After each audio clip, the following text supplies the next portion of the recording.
blue player. Easy to remember because their logo is also blue. Playing for IBM, it is going to be VDZ.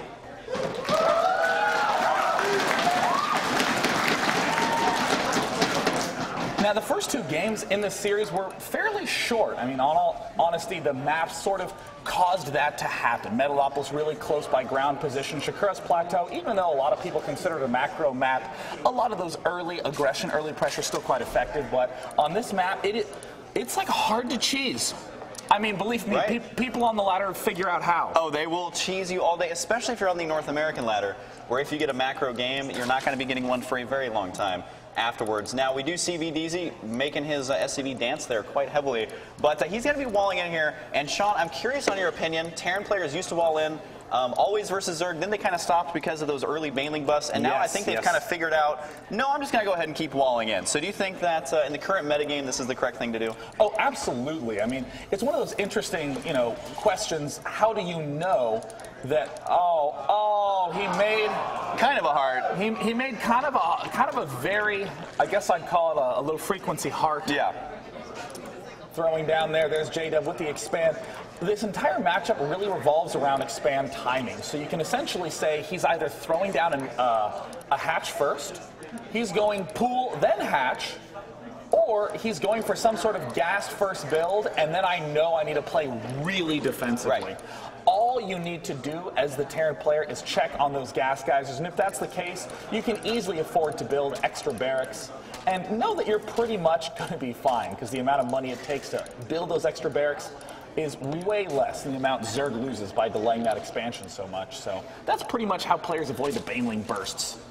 And also, one thing we were talking about a little bit before the game is that the choke point on the natural is much smaller than on some other, especially Blizzard maps, they tend to. And that can play into really both races in this game, because the Zerg player, it's going to be very easy for him to prevent Hellions from getting into the base, but it's also going to allow the Terran player to secure his natural very easily. And that's exactly what he's going to be doing. The command center is going to go down. Neither of these players yet are trying to do a super all-in play, but we do see J-Dub going to be getting that gas. Do you think he's going to pull these drones off at 100 gas?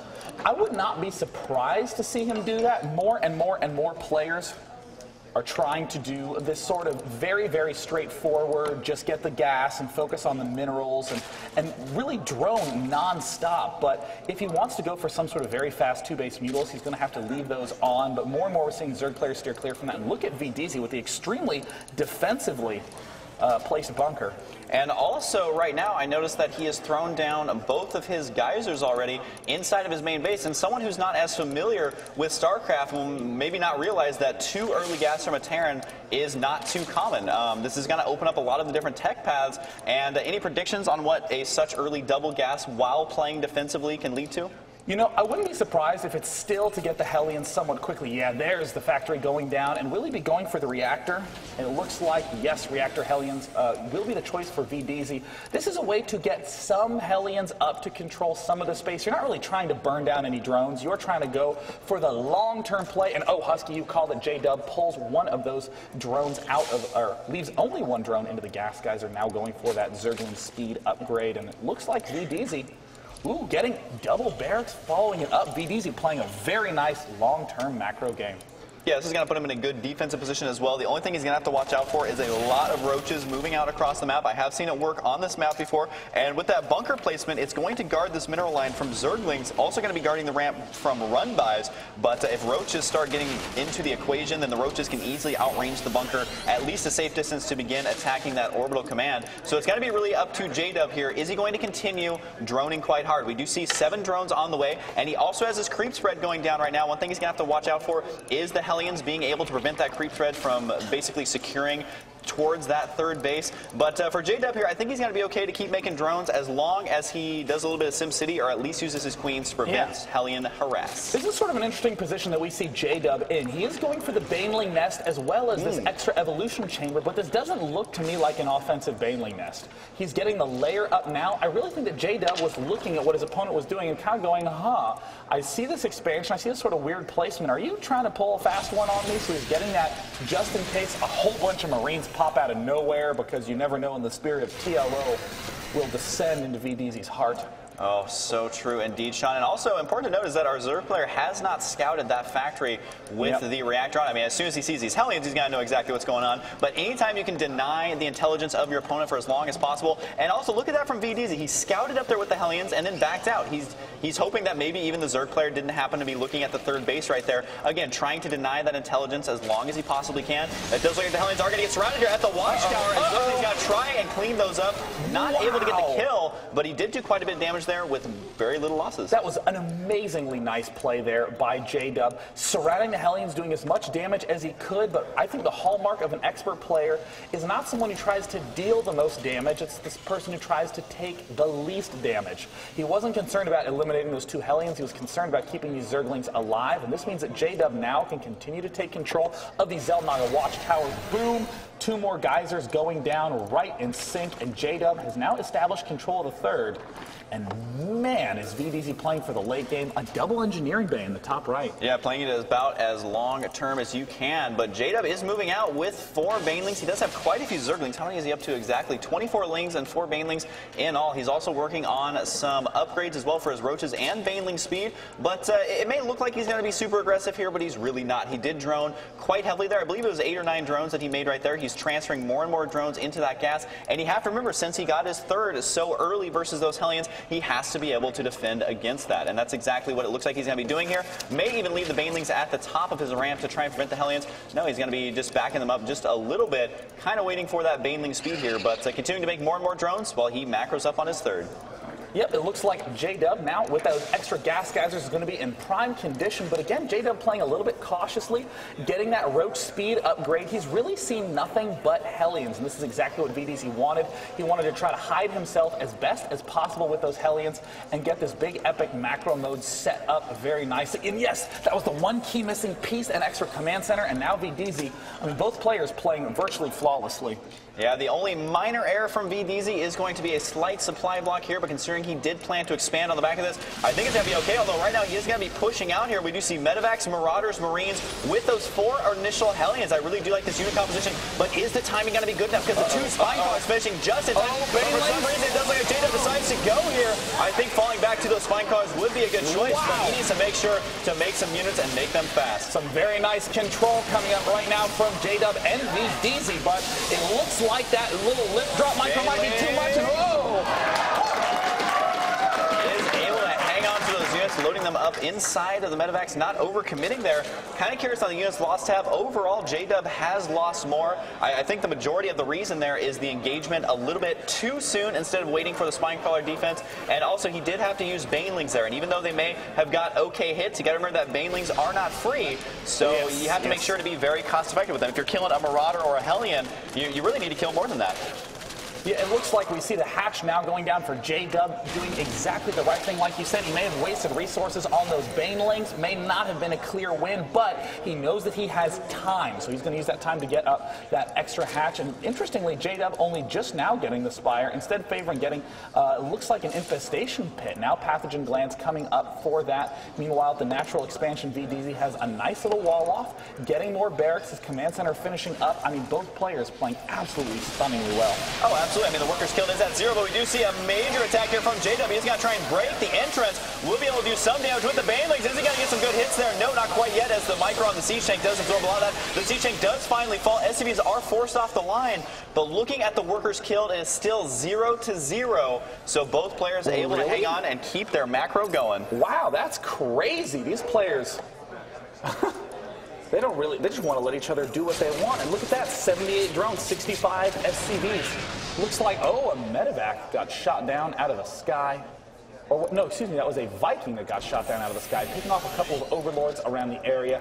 J-Dub has that overseer nicely planted. It's going to spot that big swell of units, and most importantly, he's going to see that expansion. And I think at this point in time, J-Dub needs to slowly begin creeping his way towards those broodlords, since he can't really stick to just Ling Infestor forever. Well, right now, I think that would be a great choice. And recently, VDZ is He just had pure Marine there for about a minute. Now, Mass Marine is good, but it's also susceptible to the fungal growths, to the Baneling hits, and you know, that's why you start mixing in a lot of siege tanks. And he's just now starting to get those back up. Losing that first tank is something that's so frustrating as Terran, because it makes it difficult to secure that expansion with the siege tank, whether it's on the high ground or at the expansion itself, doesn't really matter. And so that's going to make J-Dub feel pretty confident here moving forward, especially since he has not lost any workers as a Zerg player, especially. Not losing any workers is something that will really, really benefit you moving forward, because then you don't have to drone up anymore. But here comes an attack on that third base. Yeah, it looks like he's moving up. The instant lift on all those SCVs, pulling back, and it looks like, oh no, here comes that Marine Marauder troop pushing everything back with Baneling.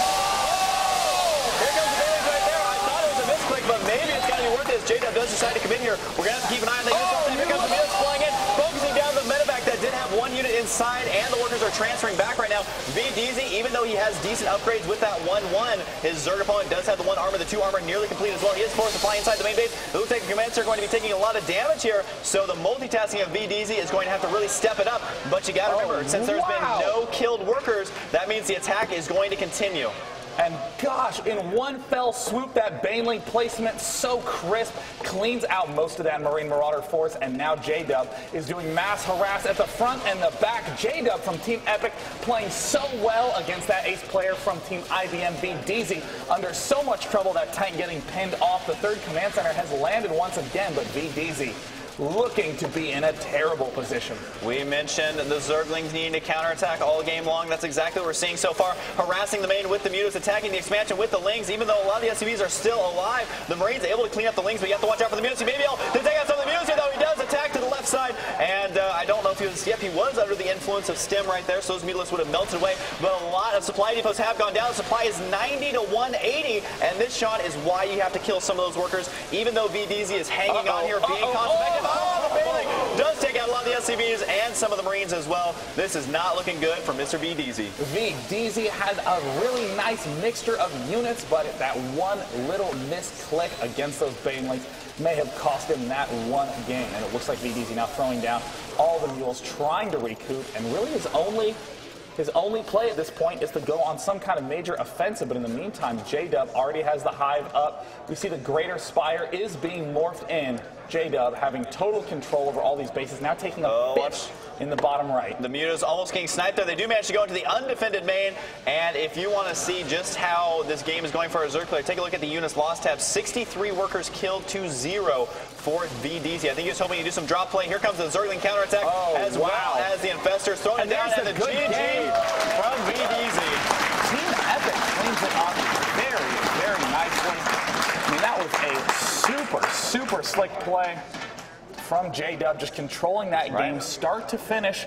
And I really just, I mean, you got to admire a player who is left alone, has a long-term plan, and even at every moment where we saw J-Dub about to win, he still had more ways to win coming up. The hive was done, adrenal glands were finishing up. He could start an Ultralist Cavern at any moment. Yeah, and I mean, having those Infestors out on the field, also just another unit in the unit composition that he was had access to, making every unit there, really except for the Ultra and the Hydra, and an outstanding game there.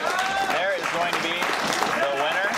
And I really like how he was able to prevent any sort of harass at all, and that's, you know, as a Zerg player, that's kind of your dream, because then you don't make any more workers for the rest of the game if you keep them all alive, and then you just, you can tech switch any which way. If you have all the tech structures, you can make your unit composition to perfectly match theirs, and that's exactly what he did.